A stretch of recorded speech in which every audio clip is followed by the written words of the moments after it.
Hər vaxtınız xeyirli olsun. Marketing Talks-un növbəti buraxılışı ilə, daha doğrusu 30-cu buraxılışı ilə qarşınızdayıq. Necəsiniz Əli bəy? Yaxşı olasınız, necəsiniz? Mən əlayam, çünki davamlı, necə deyərlər, fəaliyyət göstəririk. Şənbə günüdürsə, demək ki, artıq Marketing Talks vaxtıdır. Olmama ehtimalı bir dəfə olub, o da Türkiyədən gəlirdi müsahibə. Ona görə uzaq oldu və biraz gecikmə oldu. Və çox şadam ki, biz davamiyyət göstəririk, davamlılıq göstəririk. Bu çox önəmlidir. Təbii. Və bizi izləyənlər də bilirəm ki, hər zaman daimi izləyənlərdən söhbət gedir əlbəttə. Təsadüfən rastlaşanlar da bilsin ki, şənbə günləri ya 20:30 ya 21 saatı hər dəfə düzdür, fərqli eləyə bilirəm. O da baxır şəraitə. Uzdura bilmirik də onu. Həm ona baxıram, bəli, görüm daha çox hansı saatlarda aktiv olur. Amma belə hər şey qaydasındadır. Çox şükür yaxşı gedir məncə. Əla gedir. Hətta belə deyib də həyatın bir parçasına çevrilib artıq bu layihə.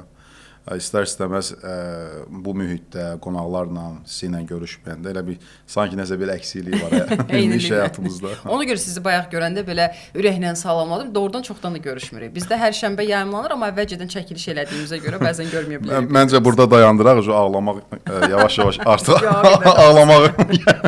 Nə olmasa da Bakı balaca şəhərdir deyə hər kəslə rastlaşa bilirik. Ötən buraxılışımdan çox qəşəng geri dönüşlər aldım Müşfiq bəydən, brendlə bağlı və hətta bilirəm ki, mənə artıq səhv etməmsə bir 5 mesaj məhz bu mövzunun davam etdirilməsi istiqamətində oldu. Ona görə mən düşünürəm ki, biz bunun sözünü verək. Sıfırdan brend yaradılmasına bağlı mütləq bir daha müraciət eləyərik bu mövzu ilə bağlı. Amma bugün də çox maraqlı bir mövzumuz var və elə bir mövzudur ki, daha demək olar ki, bugün səhər və dünən bununla bağlı arada bir sosial mediada belə sürətli şəkildə gəzəndə bir statuslar görürəm iş elanları ilə bağlı. İndi ətraf necə deyərlər, əvvəllər televiziyada çalışırdım, daha çox jurnalistlərlə ətraf mühit var idi. Sonra bankda bank işçiləri, indi də daha çox marketinq mütəxəssisləri və marketinqə maraq göstərən şəxslər. Elanlar görəndə gördüm ki, insanların ixtisasları fərqli olsa da biri də mən marketinqə yönəlirlər. Məsələn, yazır ki, iş axtarışındayam, iş təkliflərini açığam və o sırada marketinqi də yazırlar. Və burada məndə belə bir sual yaranır ki, çox maraqlıdır ki, indiki dövrdə kurslar, təlimlər, universitet səviyyəsində artıq çox yaxşı bir səviyyədə yetişdirirlər bu mütəxəssisləri. Amma əvvəllər bu belə deyildi və əvvəllər indi baxanda bəzi marketinq mütəxəssisləri elə yəni peşə olaraq marketinqdən gəlməyiblər də, yəni sonradan gəlmiş olurlar. Bu da mənə maraqlı gəldi ki, yəni hər kəs marketinqdə karyerasını qura bilərmi? Hər kəsin potensialı varmı? Ümumiyyətlə bunu eləmək üçün hansı addımlar, hansı yollardan keçmək lazımdır? Və belə bir necə deyirlər, bir maraqlı bir mövzu gəldi ağlıma. Nə düşünürsüz? Mənim bir vərdişim var, nətər deyim, o bəhbəh deyirəm. Mövzu o qədər maraqlıdır ki. Məncə maraqlı olacaq. Yəni gündəlik rastlaşdığımız nüanslardır. Bəzən fikirləşirsən ki, okey də, yəni elə insanlar var ki, qarşılaşırsan, adam yəni 5 nömrədir də bu sahədə, ya 10 nömrədir, bilmirsən, yəni baxırsan, fikirləşirsən ki, okey, bu heç təhsili aidiyyatı yoxdur bunun bu sahəyə, nə bilim. Amma gəl ki, nə bilim, Allah verib də. Çox sağ olun, mənim təşəkkür edirəm. Bunu özümə götürürəm. Bunu götürürəm. Yo, doğrudan həqiqətən razıyam. Sahədə doğrudan kifayət qədər baxırsınız və gedib baxanda görürsən ki, kifayət qədər çox yaxşı bir yerdə çalışır və amma təməldə marketinq olmur. Və mənə maraqlıdır və bizim də bugün qonaqlarımızdan biri məhz o elə təməldə marketinqdən başlamayıb, amma bugün çox yaxşı bir şirkətdə marketinq departament rəhbəri olaraq çalışan bir şəxsi dəvət etmişik. Xüsusilə elə qeyd etmək istəyirəm ki, o nətər deyim, diskriminasiya olmasın. Mən də həmin şirkətin müştərisiyəm artıq xeyli illərdir. İndi verilişdən sonra, buraxılışdan sonra şəxsi suallarım var.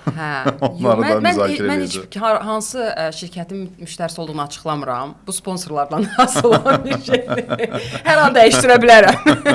Yo, təbii ki, doğrudan maraqlı bir, necə deyərlər, elə bir şirkətdir ki, hər addım başı rast gəlmə mümkündür. Bəlkə açıqlayaq artıq. Məncə sir qalsın. Buraxılış sonuna qədər belə. Qonağı görən məncə tanıyacaq. Xoş gördük Ramil bəy, necəsiniz? Salamlayıram mən də sizi, Şəbnəm xanım, Əli müəllim, hörmətli izləyicilər. Mənim üçün də çox sevindirici oldu ki, sizin 30-cu, yəni yubiley buraxılışınızın qonağı oldum. Sizi də həmçinin təbrik edirəm və vurğulamaq istəyirəm ki, həqiqətən də buraxılışlarınız izlənilir, özdə maraqla izlənilir və düşünürəm ki, həm bu sahənin peşəkarları, professionalları, həmçinin də yeni bu sahədə fəaliyyətə başlamaq istəyənlər üçün xüsusi əhəmiyyətli mövzulara toxunulur. Buna görə də həqiqətən sizə təşəkkür düşür ki, çox belə faydalı bir iş görürsüz, düşünürəm ki. Xoş gəlmisiniz, çox sağ olun. Çox sağ olun. Yağ kimi ürəyimə yayıldı. Və sağ tərif olsun, sizinki tərif olsun. Mənki tərifdir. Təriflə valla pulsuz işlədim mən. Yəni biləsiniz, aşağıda yaza bilərsiniz. Marlaba müraciət eləmək istəyənlər olarsa. Ramil bəy, biz bir balaca necə deyilə, yüksək əhvalla başlamaq üçün biraz belə zarafatlaşdıq, biraz xoş əhval-ruhiyyə ilə başlamaq istədik. Çünki istəyirik bizi izləyənlər də eyni abu-havaya qatılsın. Bir məlumatı, bir informasiyanı daha yaxşı yadda saxlamanın yollardan biri də budur ki, yüksək əhvalla qulaq asmaq. Və düşünürəm ki, sizin bugün qatacağınız dəyər də çox maraqlı olacaq, çox faydalanacaq. Əsas da düşünürəm, bu buraxılışı daha çox marketinqdə sahəsini, marketinqdə peşəsini davam elətdirmək istəyənlər, karyerasını davam elətdirmək istəyənlər baxacaq. Hardan başlaya bilərlər, necə addımlaya bilərlər, hansı layihələrlə başlaya bilərlər. Bu çox önəmlidir və mən bugün yəqin ki, top məndə olacaq. Mən imkan verməyəcəm, əlim sağ versin. Amma çünki doğrudan müəllim, çünki bu sahədə az mütəxəssis yetişdirməmisiz və ona görə də düşünürəm sizin də bu sual yox, daha çox cavab vermə necə deyilə pozisiyasında olasınız. Mən zaten misal gözləyirdim bu sonuncu video paylaşımından sonra o teaser ki paylaşdı. Mən bilirdim ki bu veriliş, növbəti verilişdə nəsə baş verəcək. Artıq bir senari hazırdır. Okey, zarafatdır təbii. Bilirik, müəllim, narahat olmayın. Ramil bəy, bir daha xoş gördük. Çox sağ olun ki, gəldiniz, vaxt ayırdınız. Mən adət ənənəyə uyğun olaraq ilk olaraq sizi tanımaq istərdik ki, izləyicilər, bizi dinləyənlər, izləyənlər də tanısın. Ramil bəy kimdir? Hansı peşədə çalışır? Hansı şirkətdə çalışır? Şirkətin adını çəkə bilərsiniz. İcazə veririk. Bunun üçün də xüsusilə təşəkkür edirəm. Mən Ramil Ağayev, artıq 11-ci ildir çalışdığım Veysaloğlu şirkətlər qrupuna daxil olan Araz Supermarketlər şəbəkəsinin marketinq departament müdiriyəm. Əla. Gəlin o zaman ilk sualı belə verək. Çünki bizim mövzumuz marketinqdə karyeradır. Sizin karyera yolunuz necə keçdi? Birinci bununla başlayaq, daha sonra mən sualları yönləndirəcəm sizə. Çox belə deyim, maraqlı bir nüansa toxundunuz. Mənim karyera yolum artıq dediyim kimi biraz öncə də 11-ci ildir. Araz Supermarketlər şəbəkəsi ilə davam edir və burada mənim üçün sevindirici hal ondan ibarətdir ki, sanki mən şirkətimlə bərabər böyümüşəm. Yəni biz keçmişə baxsaq, 11 il öncə mən Araz Supermarketlər şəbəkəsində işə başlayanda bizim 14 filialımız var idi. Bugün isə artıq ölkənin, elə şəhərimizin, paytaxtımızın müxtəlif istiqamətində, bəli, yüzlərlə mağazalarımız var. Siz hansı şeydən başladınız? Mən başladım orada kiçik mütəxəssis pozisiyasından başladım, belə deyim. Bir aylıq bir müddətdə mühasibatlıq şöbəsində təcrübə keçdim. Daha sonra isə kommersiya direktorluğunda fəaliyyətimi davam etdirdim. Daha çox burada mən ödənişlərlə, tədarükçülərlə belə deyək də münasibətlərə baxırdım və s. Bu istiqamətdə işlərimi görürdüm. Daha sonra karyera yolum şirkətdə maliyyə direktorluğunda davam elədi. İqtisadçı analitik kimi biznes analitik olaraq fəaliyyətimi davam etdirdim.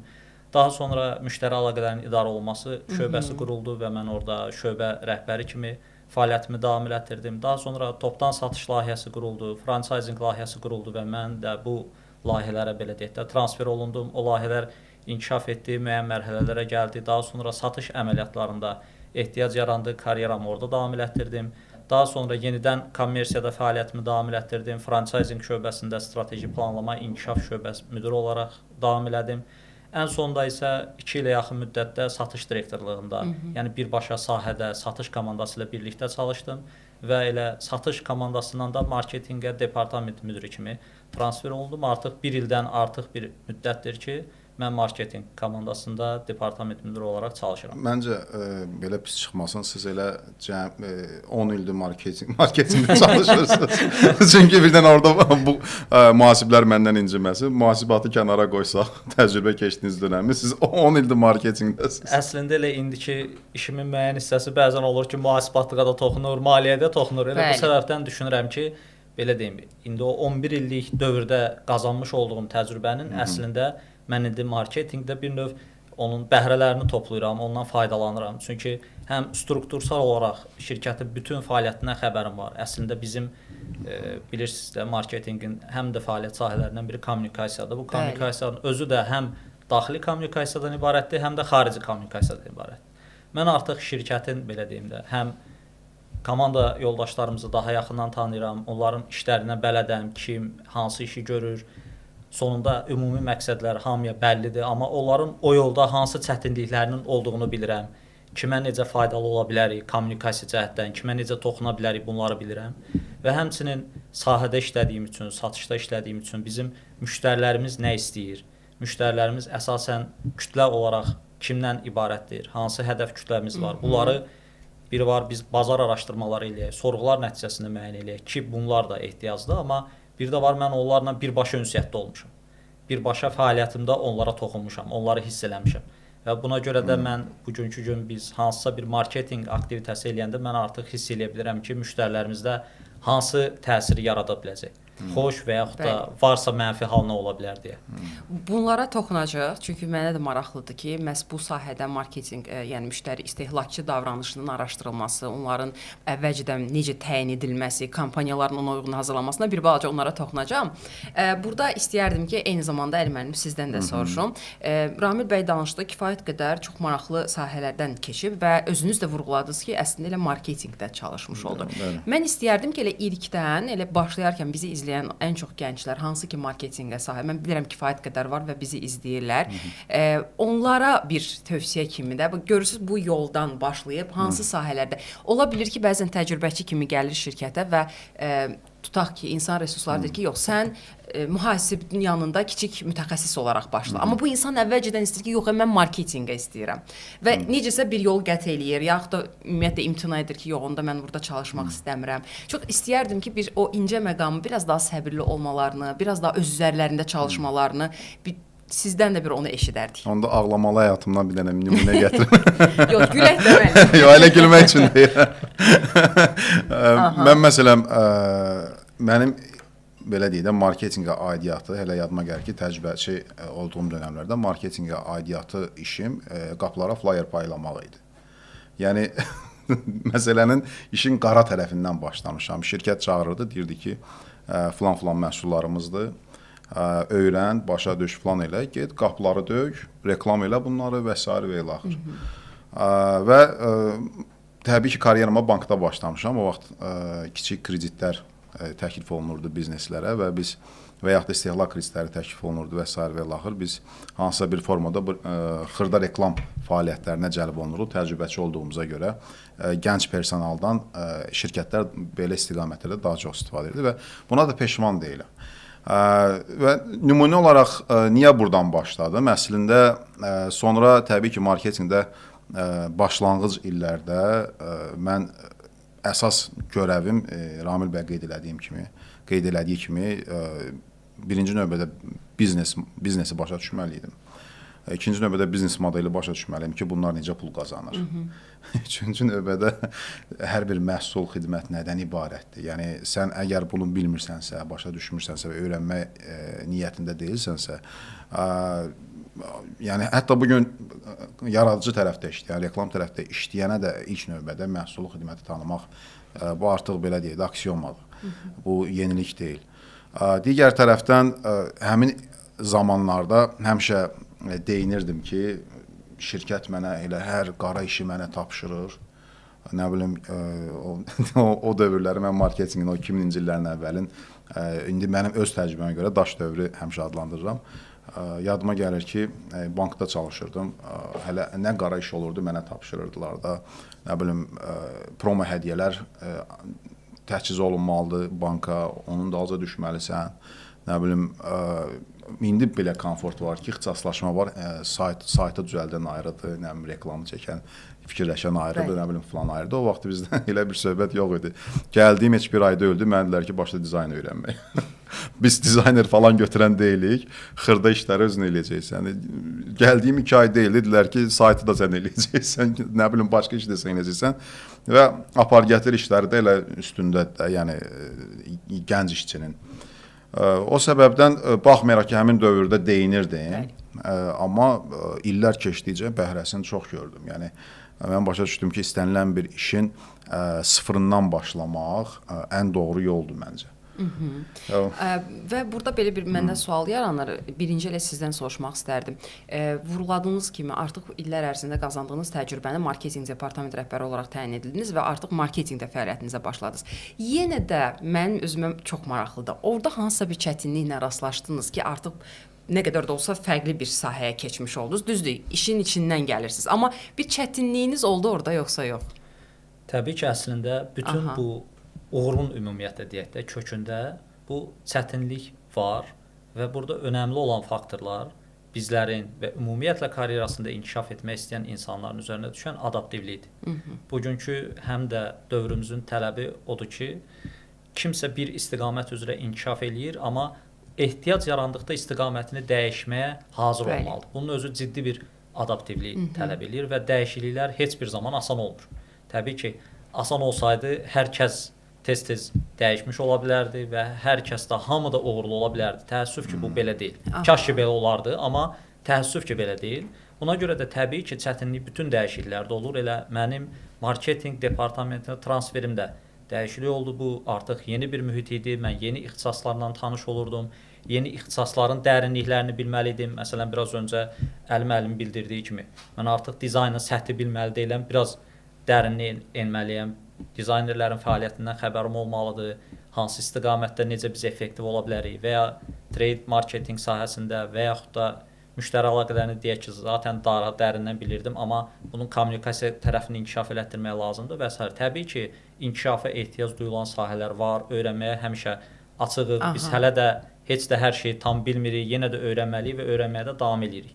Təbii ki, dediyim kimi, bu da yeni bir sahə olduğu üçün çətinlikləri gətirir, amma çətinliklərə öhdəsindən gəlməyin ən əsas vacib birincisi adaptivlik, ikincisi öyrənməyə açıq olmaq, yeniliyə açıq olmaq və öyrənməkdən çəkinməmək, öyrənmək bəsdir deməmək, daim öyrənmək. Bu həm nəzəri biliklərin öyrənməsindən söhbət gedir, həm praktiki biliklərin öyrənilməsindən söhbət gedir. Qəşəng, əla. Mən elə Ramil müəllimin o tam o öyrənməyə açıqlıq məsələsinə də əlavəmi gətirmək istəyirəm. Bugün ümumiyyətlə hər bir sahədə mən o insanları biraz bu formada bölürəm də, biraz məncə daha məsuliyyətli olurlar bu istiqamət. Mən məsələn özümlə götürürəm, müqayisə edirəm, fikirləşirəm ki, çalışıram ki, istənilən bir mövzuda mən bunu bilirəm sözü işlətməyim. Yəni o qədər yanılmışam bu məsələdə də, o qədər yanılmışam ki, məsələn, hansısa bir məsələ çıxıb həm mən bilirəm, mən baxa bilərəm, həm filan peşməkan yox. Bugün dəyişməyən, 20 il bundan qabaq Əli Bədalovla bugünkü Əli Bədalov arasında dəyişməyən tək bir şey, həmin 20 il bundan qabaqki gənc kimi hələ də öyrənməyə acam. Yəni o dayanmadan davam eləyir də. Mən bəzən sual da verirlər ki, məsələn, istər əməkdaşlar, istər tələbələr, istər filan kəslər ki, ay müəllim, başınızda tük qalmayıb da. Yəni elə də nəsə araşdırırsınız, oxuyursunuz, öyrənməyə çalışırsınız. Bu dayandığın halda iflasdır da. Yəni mümkün deyil dayanmaq. Elədir, həqiqətən elədir. Ona görə deyirlər, insanın ümumiyyətlə hər dəfə nəsə yeni bir şey öyrəndiyi zaman onun bədənində, mən bunu necə deyirlər, son zamanlar daha çox istifadə edirəm. Dopamin deyilən bir maddə ifraz olur, hansı ki, xoşbəxtlik hormonuna bərabər bir şeydir və səni də daha çox motivasiya edir. Camaat dondurma yeyəndə xoşbəxt olur, biz kitab oxuyuruq. Misal da üzünü görmədiyimiz qəhrəmanımız, 4-cü tərəf. Ramil bəy, bir dənə də sual yarandı siz danışanda, sizin karyera yolunuzu düşünəndə, hər zaman bu satış və marketinq müharibəsi vardı. İndi məcazi olaraq müharibə deyirəm təbii ki. Satış deyir ki, yox, onsuz da biz öz işimizi görürük. Marketinq deyir, yox, mən qapıya qədər müştərini mən gətirirəm. Siz özünüz artıq kommersiyada da çalışmısınız, özdə rəhbər olaraq və indi marketinqə keçmisiniz. Düzünü deyil, siz də elə düşünürdünüz ki, bilmirəm, bu sualı verəcəm müəllim. Siz də elə düşünürdünüz ki, satış marketinqsiz onsuz da irəliləyəcək, yoxsa indi məsələn nəsə fikriniz dəyişdi, yoxsa elə öz fikrinizdəsiniz, ya bilmirəm nə düşünürdünüz bununla bağlı ümumiyyətlə? Düşüncələr fərqli olmuş ola bilər, amma bir mənalı təbii ki, orada bir struktur varsa, orada bir komanda çalışırsa, onun əməyinə ən azından küçültməyimiz doğru olmaz. Təbii ki, bu yanlış bir ifadədir ki, harda olmasına asılı olmayaraq marketinq gərəksizdir və ya tək başına satış hər şey edə bilək. Gərəksiz mənada yox, amma yəni tək başına satış daha qüvvətlidir deyə özləri düşünür. Mümkün deyil. Bunu əvvəlcədən bilirdiniz də, yəni özünüz artıq bunu əvvəlcədən etiraf edirdiniz. Etiraf eləyə bilərəm, eləməyə də bilərəm, amma tam əmin olmaya bilərdim. Biraz sual olmuş ola bilərdi. Biraz bilirsiniz necədir? Ümumiyyətlə satışda işlər hər zaman ağırdır və 24/7-dir. Ümumiyyətlə satış sektorunda işlər 24/7-dir də. Belə deyək, fiziki olaraq təbii ki, heç kim 24/7 çalışmaya bilər, amma ümumilikdə komanda var, iş bölgüləri var, növbəli iş sistemləri və sair məsələləri var.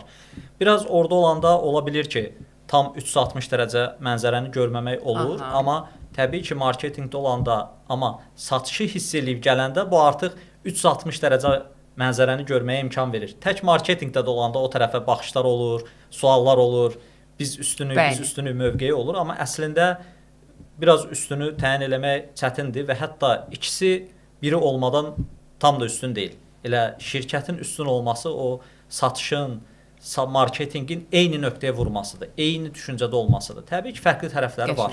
Satışdan biz böyük yaradıcılıq tələb eləmirik. Satışdan daha çox əməliyyat standartlarına əməl olunması, riayət olunması tələb olunur ki, onlar ona riayət eləsələr, müştərilərimiz də məmnun olacaq, satışlarımız da istənilən səviyyədə olacaq.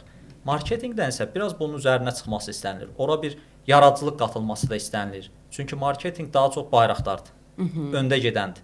Öndə gedən önü görən olmalıdır. Marketinq daha çox strateji hədəfləri müəyyən edən, şirkətin strategiyasına toxunan, təsir eləyə bilən bir qurumdur. Ona görə biraz yanaşmalar burada fərqlidir. Yenə deyirəm, amma əsas olan odur ki, ikisi də eyni hədəfə mütləq ki, vurmalıdır. Siz hər dəfə dava salırsınız satıcılarla marketinqlər arasında. Müəllim, dava salırsınız. Əslində təşəbbüs məndən gəlir də hər dəfə zaravat edirəm, siz eləmirsiniz, mən eləyirəm. Amma bir şeyi misalsız eləyirsiniz. Bir şeyi əlavə eləmək istəyərəm mütləq də. Belə deyim də, yəni mən ümumiyyətlə satıcı marketinqdən ayırmıram. İndi burada bir dənə birinci buraxılışın aşağıda yerləşdirəcəm. Qaydarsız zəhmət olmasına baxarsınız. Marketing Talks-un ilk buraxılışı. Necə ayırmıram? Açıq deyəcəm, Cenk bəylə olan görüşürük sizdən. Niyə ayırmıram? Çünki belə deyim də 4000-in promotion hissəsində satış öz adı ilə orada var. Okay? Yəni necə məsələn produkt var? Eyni qaydada satış da promotionun içindədir. Okay. Əgər bu marketinqin problemləri içində bir istiqamətdirsə, bunu oradan ayrı bir ada, ayrı bir ölkə eləməyin bir nə mənası var? Və onlar arasında niyə axı mübahisə yaranmalıdır?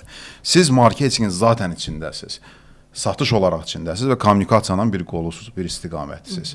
Müəllim də qeyd elədiyi kimi, yəni orada son nöqtəni qoyan, müştərinə ünsiyyətdə olan kommunikasiyanı quran satışdır. Düzdürmü? Və nə qədər marketinq hər şeylə məşğul olsun, təbii ki, bu indi belə deyək də, hər hansı bir formada satışın rolunu nisbətən azaldan ekon platforma deyilsə də, belə deyək.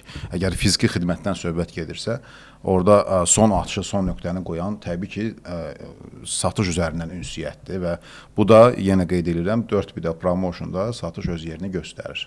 Yəni, məncə burada sahə olaraq da, buradan hətta öz mesajımı bazara dinləyicilərə daha doğrusu vermək istəyirəm ki, yəni qoyun bu söhbətləri kənara ki, satış ayrıdır, marketinq ayrıdır.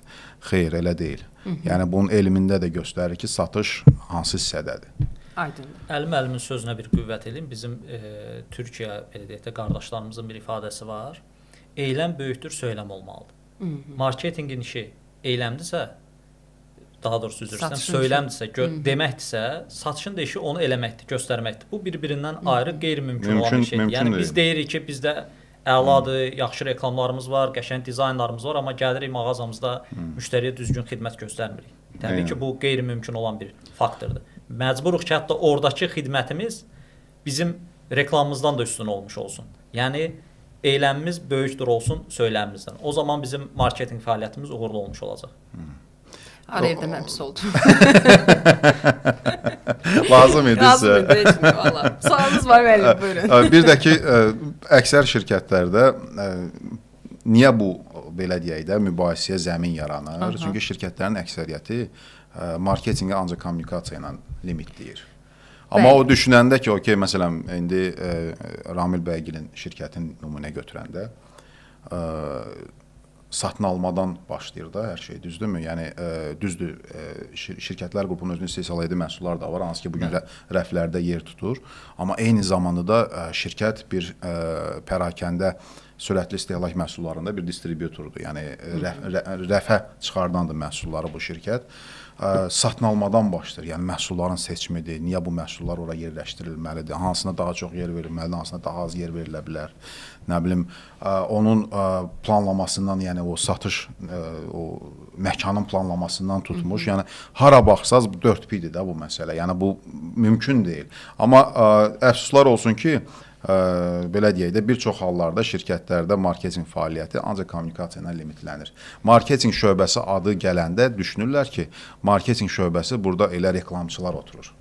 Məsələ oradadır. Amma marketinqin, məsələn, indi Ramil bəyin təcrübəsi imkan verir, yəni həm satın alma tərəfdən məsələyə nəzarət edə bilsin, çünki kommersiyada işləyib sonuçda, düzdürmü?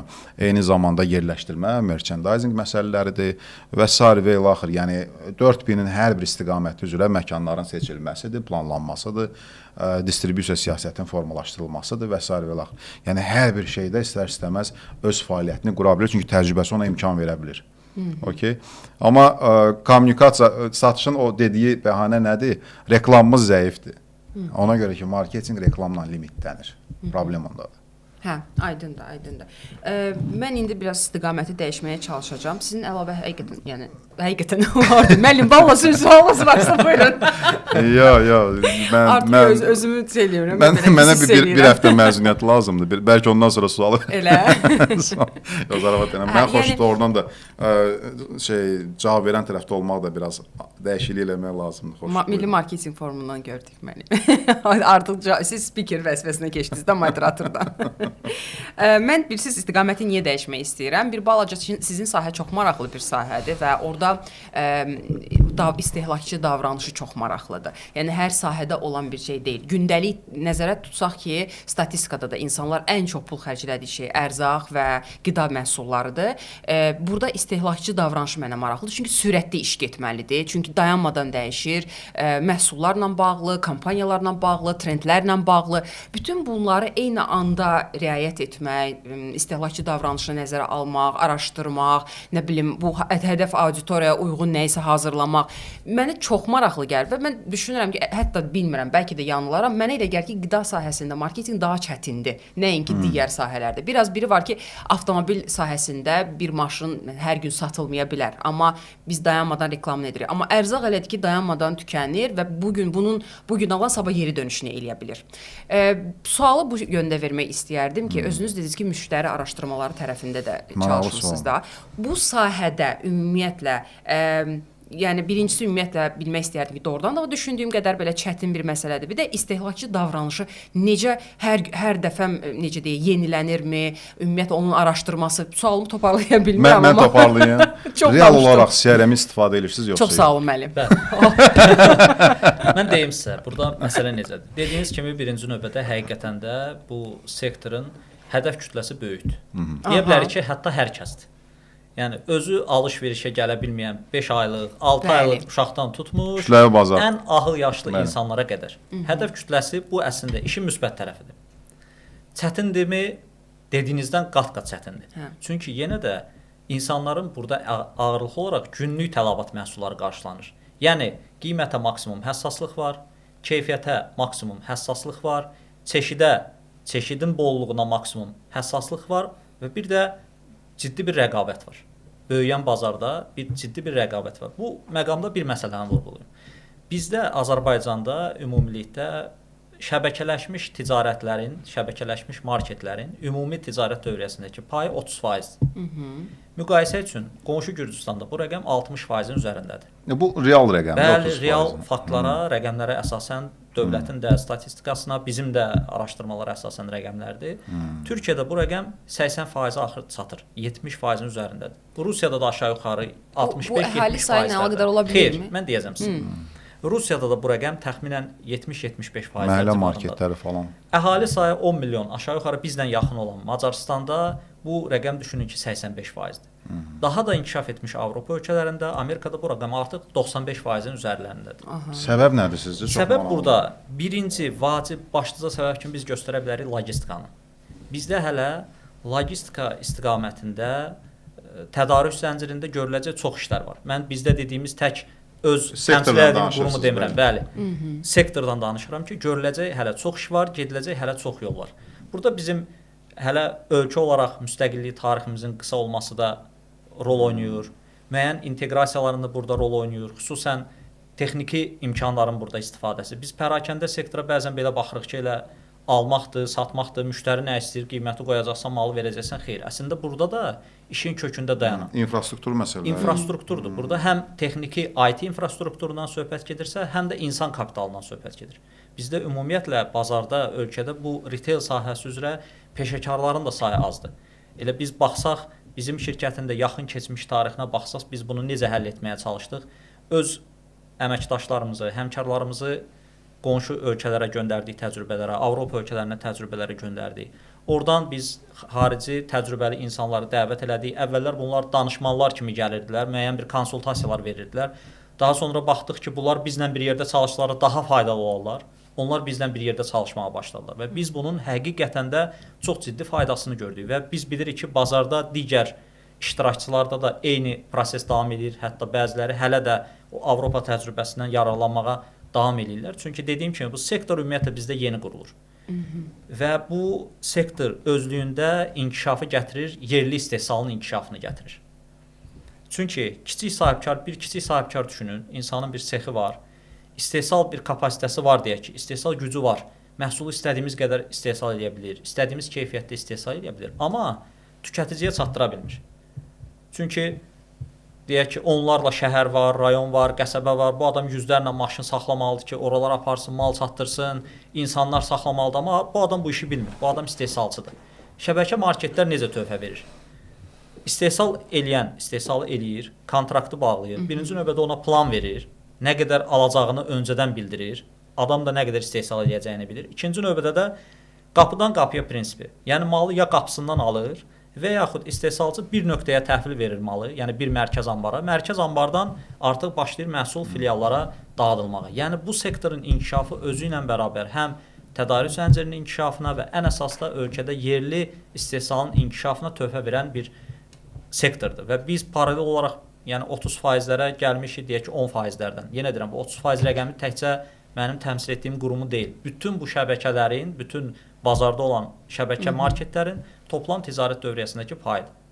Və düşünürəm ki, bu xətt inkişaf edən istiqamətdə gedir və özü ilə bərabər dediyim kimi həm ölkədə məşğulluğun təminatına ciddi dəstək verir, həm logistikanın inkişafına ciddi dəstək verir, həmçinin də ən əsası yerli istehsalın inkişafına dəstək verir. Burada istehlakçılarla bağlı məsələni biraz öncə dedik, çox çətindir. Niyə görə çətindir? Çünki insanların günlük tələbat məhsullarıdır. Hər kəs daha ucuza, daha yüksək keyfiyyətə, daha əlçatan məsafədə məhsul almaq istəyir. Buna görə də daim müştərilərlə sıx ünsiyyətdə olmaq burada çox önəmlidir. Deyək ki, misal olaraq Şəbnəm xanımın biraz öncə vurğuladığı bir avtomobil sektorunda 6 aydan bir müştəri araşdırması keçsən, kifayətdir ki, 1 il yarım, bəlkə də bəzən 2 il o araşdırma ilə davam eləyəsən, şirkəti ayaqüstə saxlayasan. Amma burada bəlkə də ehtiyacdır ki, hər rübdə bir dəfə bir araşdırma olsun. Hə, bunu öyrənmək istəyirdim əslində ki, bu nə qədər tezlikdə baş verməlidir? Ən pis halda, belə deyək də, geniş qlobal araşdırmalar rübdə bir dəfə olması faydalıdır. Amma bu, yenə deyirəm, biz oturub gözləyə bilmərik ki, rübdə bir dəfə bir araşdırma eləyəcəyik, onun nəticəsi nə çıxacaq, sonra bir aksiyon alarıq. Bizim zaten deyək ki, gündəlik qapımıza gələn müştəri var. Və bu sektorun üstün cəhətlərindən bir nədir? Müştəri günlük tələbatı məhsul almaq üçün özü sənin qapına gəlir, belə deyək.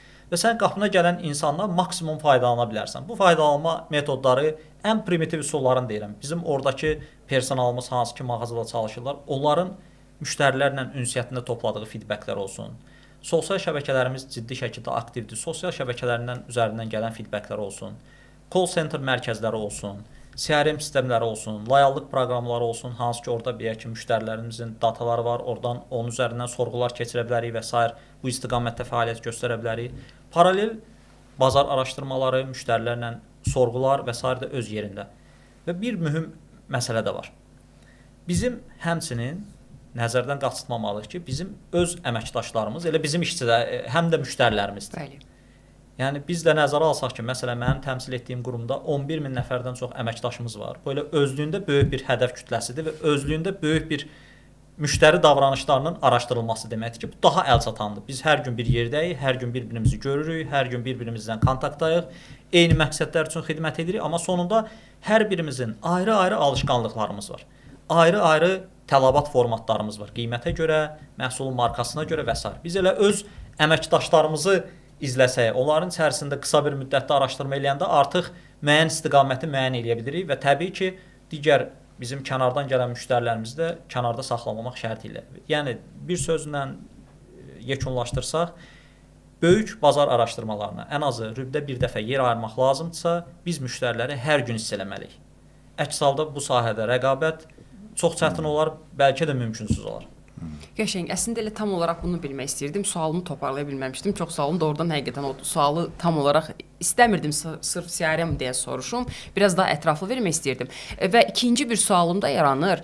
Biz Nicat bəylə də bir podkast çəkdik və orada da çox maraqlı bir məqamlara toxundu, kopyalamaqla bağlı. Üzr istəyirəm Nicat bəy, amma burada razı deyiləm sizlə də. O daha çox kampaniyaların bir-birini kopyalaması. Çünki dəyişən bir bazar var və dediyiniz kimi sürətli dəyişir. Yeni nə isə dərhal ortaya çıxarmaq da biraz çətinləşir və istər-istəməz bazarda, hər sektorda o özünü göstərir. Kopyalamaq, kampanyanın kopyalaması, bir məhsul aldım, bu da onun yanında, bu məhsul aldım, bu da onun yanında. Mövsümü, nə bilim, kampanyalar, bayramla əlaqədar kampanyalar. Bu qida sektoru, yəni sizin qida deməyim, daha çox market zəncirləri sektorunda bu orada özünü necə göstərir? Sizdə də eyni şəkildə kopyalama gedir, yoxsa dayanmadan yeni kampaniya? Çünki yeni kampaniya deyəndə də insana ağla bir şey gəlmir də. Yəni marketdə mən artıq daha yeni nə edə bilərəm? Bir məhsulun yanına başqa bir məhsulu bağlamaqla bağlı. İkinci sualım olacaq. Çox üzr istəyirəm, əlimdən öyrənmişəm 2 sual da verməyi. Gərək eləməzdim. İkinci sualım da o olacaqdı ki, məsələn, şəxsən mən bir müştəri kimi sual verəcəm bu dəfə. Marketə daxil olanda, kampaniyaya düşmüş məhsul görəndə, yan-bayan birləşmiş olanda, bəzi məhsullar çıxmır, o konservləşdirilmişi çox problem deyil də, çox yanaşmıram düzünü desəm. Niyəsə mənim ağlımda fikirləşirəm ki, istifadə müddəti ya az qalıb, ya keçə bilər. Bilmirəm. Nəsə bu mənim özümün deyimdə, dediyim kimi bu heç birinə rast gəldiyim bir şey deyil. Sadəcə məndə psixoloji olaraq düşünürəm ki, vaxtı keçə bilər ya da azdır bunun vaxtı. Yəni kampaniya mənə çox da inandırıcı gəlmir o məhsulların birləşməsi. Yox, ikinci əvvəlində elə ona görə dedim. İkinci sualın sırf müştəri kimi soruşuram ki, bunu necə tənzimləyə bilirlər? İkinci sualım məhz bu müştəri yönündə idi. Gəlin belə danışaq. Ümumiyyətlə biz kampaniyalar niyə eləyirik? Birinci ora baxaq. Məqsədləri məncə bilsək, sonrakı sualların cavabını bəlkə də siz oradan tapmış olacaqsınız. Birinci növbədə kampaniyanın təbii ki, bütün hallarda məqsədi satış artımıdır. Amma bu satışın da bir formulu var da, yəni müştəri vurğusu səbət ortalaması. Ya biz müştərini artırmalıyıq, ya müştərinin xərclədiyi məbləği artırmalıyıq. Və demək ki, bizim kampaniyalarımız ya ikisinə də fokuslanmış olmalıdır, ya bəzən birinə az, birinə çox ola bilər, birinə fərqli yanaşma ola bilər. Yəni birinci məqsədimizi müəyyən edirik. Hansı kampaniyanın məqsədi nədir? Hansının yeni müştəri cəlb eləməkdir və yaxud mövcud müştərinin daha çox məbləğdə alış-verilməsinə təkan verməkdir və yaxud da ümumiyyətlə bunların heç biri deyil. Sadəcə mövcud müştərimin məmnun olmasıdır ki, məndən növbət dəfə alış-veriş etməkdə maraqlı olsun. Yəni biz hər halda bütün kampaniyalarımızda illatda bu qədər satış artımı olacaq deyə bir formula da yoxdur. Zaten elə bir formula olsaydı elə hamı bizneslə məşğul olardı və hamı da inkişaf edən xətt üzrə gedərdi. Və bütün müştəriləri də məmnun eləyəcək bir formula o da yoxdur. Çünki bayaq dediyimiz kimi bütün əhali, bütün insanlar hamısı müştəridir, hamısı potensial alıcıdır. Məqsədləri müəyyən eləyəndən sonra bunlardan içində biri də müəyyən məhsulların stoklarının tez tükənməsidir. Yəni mövsümi məhsullar deyək. Misal olaraq da indi yay fəslindəyik, dondurma mövsümüdür. Təbii ki, bu mövsümdə biz görürük ki, bütün ticarət şəbəkələrində dondurmalara endirimlər var. Bu heç də ondan ibarət deyil ki, bunun hansınsa vaxtına az qalıb, hansısa köhnədir və yaxud da əksinə mallar hamısı yenidir.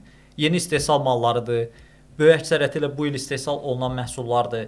Bunu endirim eləməkdə onda maraq niyə olsun ki, stoku əritməyə? Hələ bunun vaxtına hələ kifayət qədər var. Məhsul indi istehsal olunub belədir.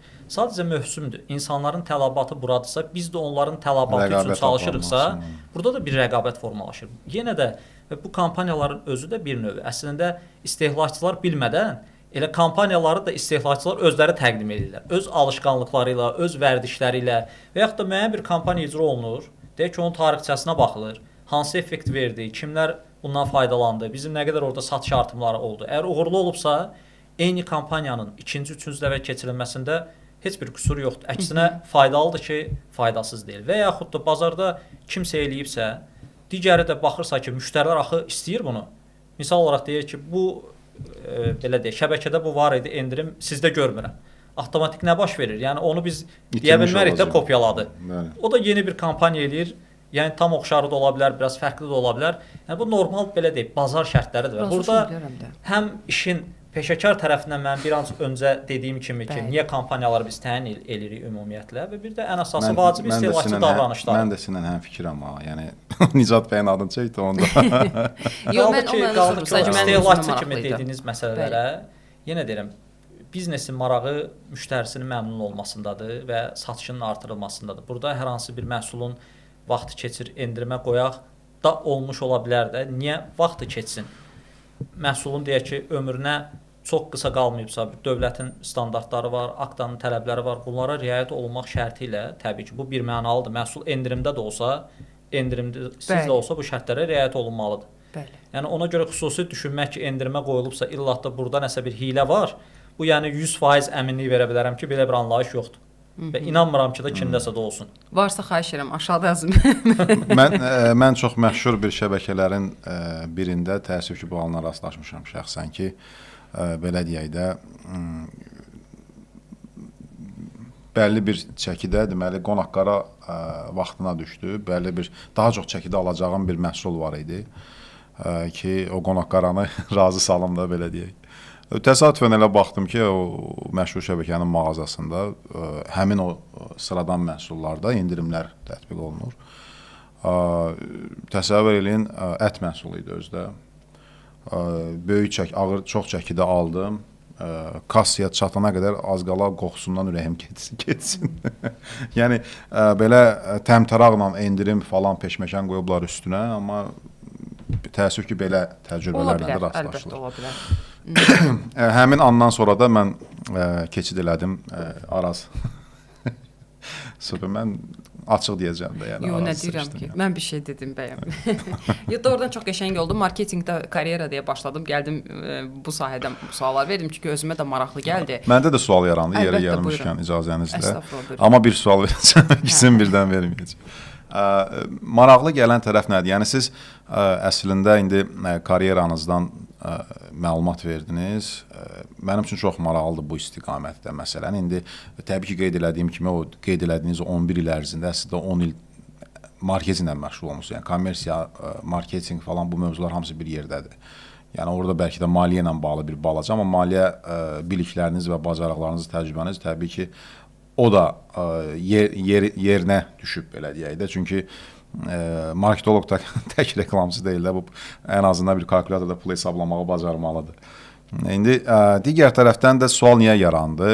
Okey, adam ola bilər ki, o istiqamətə təhsili olmasın. İndi belə situasiyalarla biz bazarda tez-tez qarşılaşırıq.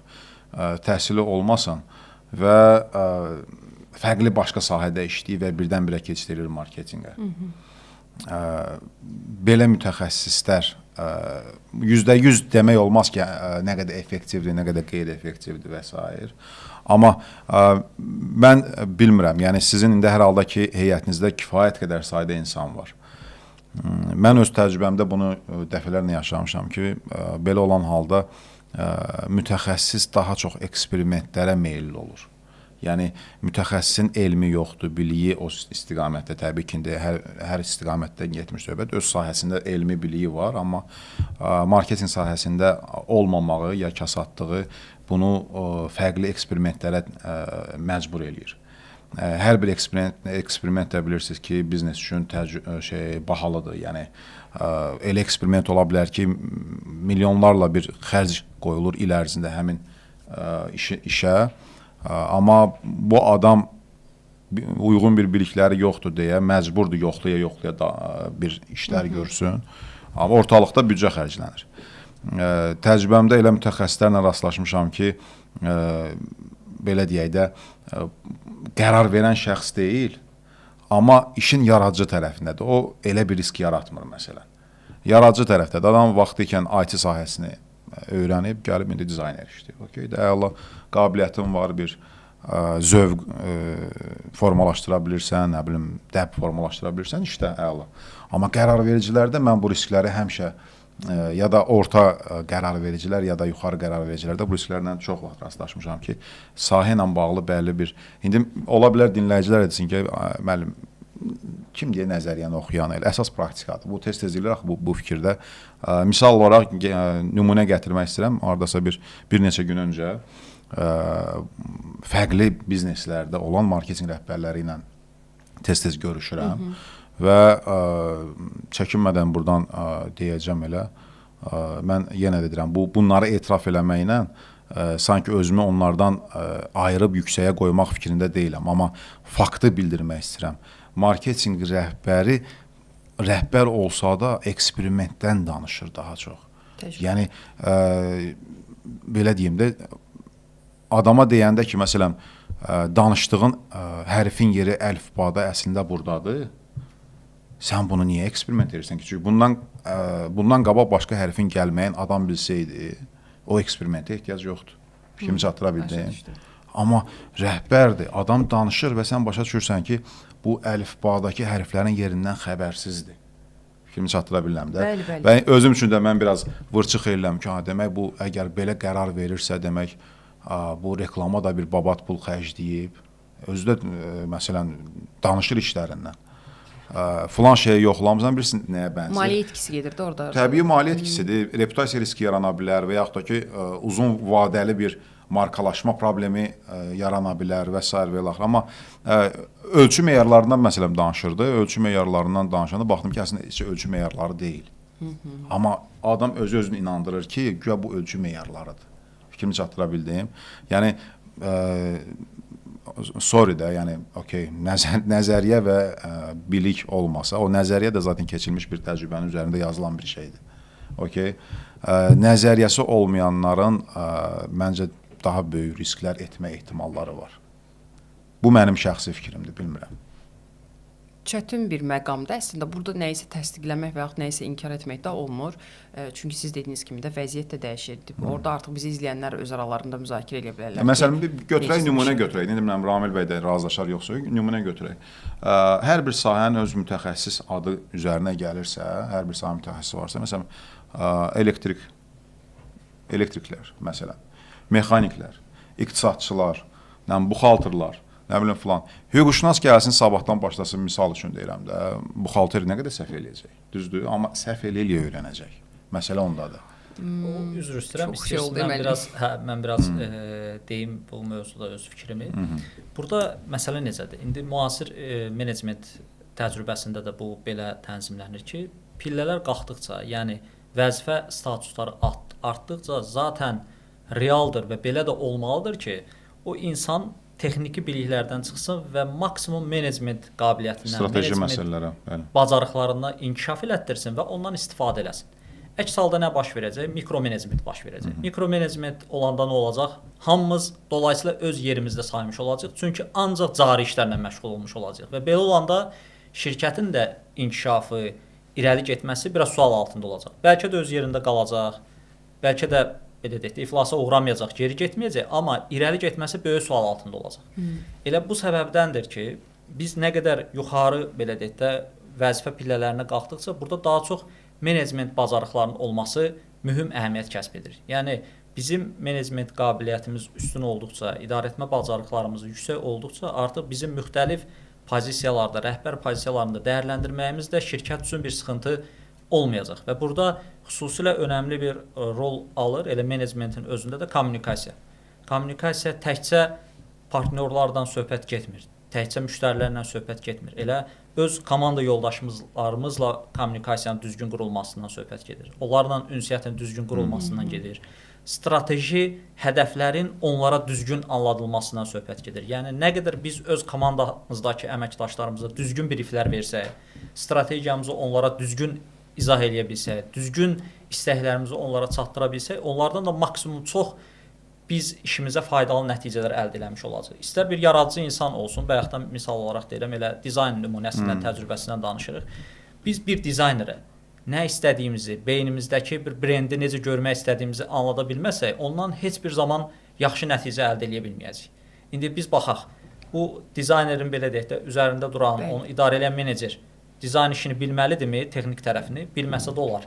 Əsas odur o düzgün yanaşmanı çatdıra bilsin, düzgün hədəfləri verə bilsin. Zaten o dizayner, peşəkar dizayner öz işini ən yaxşı səviyyədə görə biləcək. Bəli, mütəxəssis, bəli, işinin yaxşı mütəxəssisi ona gələn doğru brifi doğru da dəyərləndiriləcək. Yəni bu misalı mən təkcə dizaynerlər üzərindən verdim. Elə digər sahələrdə də bu belədir. Yenə deyirəm, təbii ki, rəhbər öyrənməlidir, işin dərinlikləri haqqında mütləq ki, məlumatlı olmalıdır, işin texnik tərəfləri haqqında müəyyən dərəcələrdə məlumatlar olmalıdır. Amma bu yuxarı vəzifə ranglarına getdikcə bu nisbət dəyişməlidir, belə deyək. Texniki biliklərin balansı azalıb, idarəetmə bacarıqlarının artması effektiv ola bilər. Əks halda təhlükəli ola bilər. Çünki deyək ki, bir strukturun başında rəhbəri olan bir şəxs bir işi daha dərindən bilir, digərləri ümumiyyətlə bilmir. Bu halda da o strukturda bir xaos yaranmış ola bilər. Əlaqələr qopacaq, kommunikasiyalar düzgün getməyəcək. Çünki kommunikasiya təkcə işçi ilə rəhbər arasında olmalı deyil. Əməkdaşların öz aralarında da bir doğru düzgün kommunikasiya olmalıdır. Təbii. Məsələn, götürək bir marketinq strukturu. Deyək ki, orada rəqəmsal marketinqçilər var, dizaynerlər var, CRM-çilər var, analitiklər var. Ümumiyyətlə sistemlə, data ilə işləyən insanlar var ki, bunların ümumiyyətlə yaradıcılıq tərəflərindən deyək ki, bir bilikləri yoxdur. Amma bunların öz aralarında bir kommunikasiya olmasa, sabah onun datasından CRM-çi yararlana bilməyəcək. CRM-çinin verdiyi briefdən dizayner doğru məhsul ortaya çıxarda bilməyəcək və yaxud da rəqəmsal marketinqçi düzgün hədəf kütləsinə reklam auditoriyasını müəyyən eləməyəcək. Bu yəni bu kommunikasiya o qədər mükəmməl olmalıdır ki, orada bütün mütəxəssislər bir-birini dəqiq, düzgün anlaya bilsin. Yəni bu marketinqdə də belədir, maliyyədə də belədir, satın almada da belədir, elə satışın özündə də belədir. Yəni götürək ki, biz təsəvvür elə bir mağazanı, satıcı deyir ki, mən müştəriyə işim məhsulu rəfə qoymaqdır, müştərinin sualına cavab vermirəm. Kassir desin ki, mənim işim ancaq bu məhsulu kassaya oxutmaqdır, müştəriyə salam sağ ol demirəm. Yəni bu qeyri-mümkün olan bir şeydir. Yəni bu bir vəhdət halında işləməlidir. Və o strukturun başındakı adam da o strukturda heyətin arasında düzgün kommunikasiyanın qurulması, strateji hədəflərin doğru müəyyən olunması və komandaya doğru ötürülməsindən əsasən məsul olmalıdır və o zaman uğurda olacaq və olur. Bir də sezdiyim məsələ siz hardan gəlir? Məsələn, bir də görürsünüz ki, indi mütəxəssislər arasında çox olur o da. Mütəxəssis özü qeyd edir ki, hansısa bir məsələni açıram, rəhbərim məsələmdə bu istiqamətdə mənə fayda verə bilmədi, nə bilim falan peşməkanı. Yəni bu real söhbətlərdir əslində. Bizdən mütəxəssislərlə tez-tez görüşürük. Bu mövzularda olur ki, misal üçün sanki bir növ rəhbəri, çünki həmişə necə deyim, lider kimi görür də mütəxəssislər ya heyət və s. Və o hansısa bir istiqamətdə kömək istəyəndə, məsləhət istəyəndə rəhbər əgər istiqamət verə bilmirsə və ya məsləhət verə bilmirsə, bilirsiniz də elə rəhbərlər də var axı, məsələn, ancaq deyir ki, xoşuma gəlmədi, belə deyil, bu belə olmalı deyil, amma istiqamət də verə bilmir. Bax, bu problemlərin kökündə düşünürəm ki, elə rəhbərin özünün öz üzərində işləməməyi, nə bilim, öz biliklərini artırmağı və yaxud da ki, şirkətin həmin rəhbəri rəhbər kimi formalaşdırmaqda kasad olmasıdır. Məsələn, təlimlərlə ya başqa bir şeylərlə belə. Hardan gəldik, çıxdı, bu heç bilmirəm. Burada çox üzrsən bir vacib bir nüansı da əlavə edeyim, Əlimənin dediyinə. Bu məsələləri necə həll eləmək olar? Səlahiyyət bölgüsü ilə. Yəni, işçi heyətinə, vəzifə kateqoriyasından asılı olmaraq, rəhbər doğru səlahiyyətlər verməlidir. Super. Yəni təkcə məsuliyyəti işçinin üzərinə qoymaqdan ibarət deyil. Ona məsuliyyətlə yanaşı səlahiyyəti də vermək lazımdır ki, o maksimum doğru qərarlar ala bilsin. Gərəkəndə onun da bir səlahiyyət alanı olsun. Məsuliyyət o da fikirləşsin ki, mən burada bir qərar ala bilərəm. Qərar verən şəxsəm. Dolayısıyla hər şey bir rəhbərdən, bir şəxsdən asılı deyil. Burada biz bir komandayıq.